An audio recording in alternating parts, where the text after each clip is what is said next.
سلام به دوستان عزیزم. انشاءالله که این روزهای پربرکت ماه رجب و همگی با هم هر ذکری، هر دعایی، هر نمازی هست بخونیم و حاجت بگیریم، چون تو ماه رجب حاجت روایی بالایی داره و هر کس هر حاجتی، هر گرفتاری داره الان وقتشه. ماه رجب، ماه شعبان، ماه رمضان، در آسمون بازه. خدا قشنگ حرفامونو میشنوه، چند تا فرشته رو واسطه قرار داده که ما هر حاجتی داریم حاجت دلمونو بده.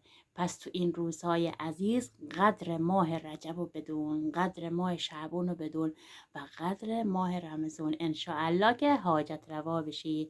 میخوایم تو ایام 20 یعنی 13 14 و 15 رجب با هم یک ختم و توسل برداریم که با هم حاجت روا بشیم. این 3 روز حاجت روایی بالایی داره. سعی کن تو این 3 روز این توسل رو انجام بدی. اگر مشکل داری، گرفتاری، کسایی که بیمار دارن، اونایی که میخوان ازدواج کنن ازدواجشون به تغییر افتاده، اونایی که خونه ندارن، اونایی که خیلی گرفتارن، اونایی که اعصابشون خورده، استرس دارن، استراب دارن، میترسن، میخوایم توسل کنیم به آقا حضرت علی، انشاءالله که مولا علی دستمون رو بگیره. میخوایم از جمعه شب، یعنی از امشب که جمعه است، از ساعت 12 شب هر وقت که تونستین دعای مجی رو بخونین.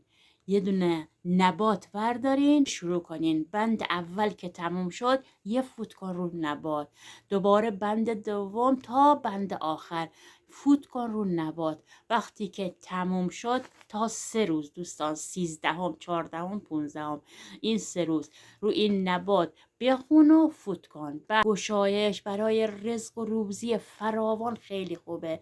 روش که دعای مجی رو بخونی یعنی همش نام خداست، خدا رو صدا میکنی، خدا حاجت دلت میده، انشاءالله که حاجت روا بشی.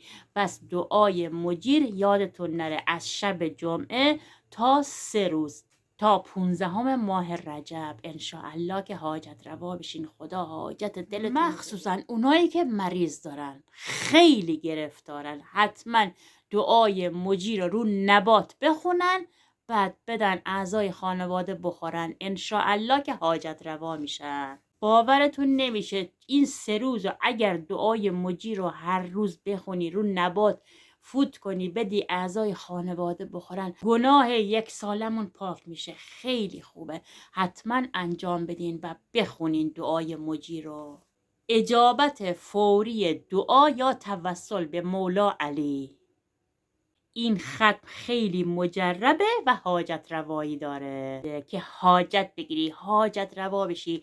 این روزهای طلایی رجب رو از دست نده. اول نماز میخونیم، یک نماز 4 رکعتیه که 2 رکعت 2 رکعت میخونیم. در هر رکعت 1 بار سوره حمد، 50 بار سوره توحید. سلام و تشهد و دادی، دوباره بلند شو، 1 بار سوره حمد، 50 بار سوره توحید. وقتی که سلام و تشهد و دادی، نماز تموم شد، از روی سجاده بلند نشو، 1 بار تسبیحات 4 رو بفرست و 1570 مرتبه بگو یا علی. بعد سرتو بذار رو سجده، هر مشکلی، هر گرفتاری داری با خدا در میون بذار، انشاءالله از سجاده بلند نشدی حاجت روا میشی، حاجت دلتو میگیری.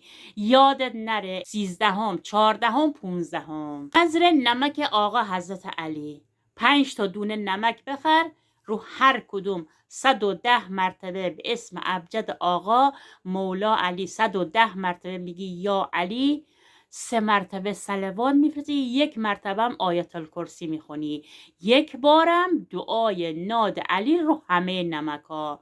روز ولادت آقا علی که شد، نمکا رو پخش میکنی، 4 تا از نمکا رو پخش میکنی، 1شو گرو نگه میداری. وقتی که حاجت گرفتی که انشاءالله به همین زودی حاجت میگیری، اون 1 دونه نمک هم دوست داشتی بیشتر پخش کن، نداشتی همون 1 رو پخش کن. دوستان، نذر نمک برای خانم فاطمه زهراست و بیشتر دوستان با نذر نمک فاطمه زهرا حاجت روا شدن. انشاءالله نذر سیب مولا علی. انقدر نظر سیب مولا علی شفاعت میکنه، حاجت میده، حاجت روایی داره که خیلی کافیه چند تا دونه سیب بگیرین، هر چند تا که دوست داشتین. رو سیبا 1 بار آیت الکرسی، 3 بار صلوات، 110 مرتبه میگی یا مولا علی. بعد سیبا رو روز ولادت آقا حضرت علی پخش میکنی. انشاءالله سیبا رو که پخش کردی حاجت روا میشی، حاجت میگیری. بس نظر نمک، نظر سیب مولا علی خیلی حاجت روایی داره. 1 بار امتحان کن، حاجت میگیری. چقدر حاجت روایی داره. نظر ذکر یا علی هر چقدر تونستین برای حل مشکلات، برای گره های کور زندگی، برای گرفتاری.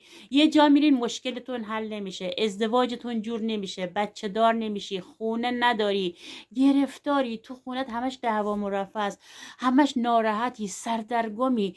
این ذکر یا علی رو وردار، ببین چقدر معجزه میکنه. ذکر یا علی، یا علی یا علی یا علی. من خودم 14,000 تا برداشتم. اگر شما هم با من همراهین هر چقدر دوست دارین بردارین، انشاءالله که حاجت روا میشین، حاجت دلتون رو میگیرین. اگر با من همراهین چنل یوتیوب ما فالو کنین. به امید دیدار، التماس دعا.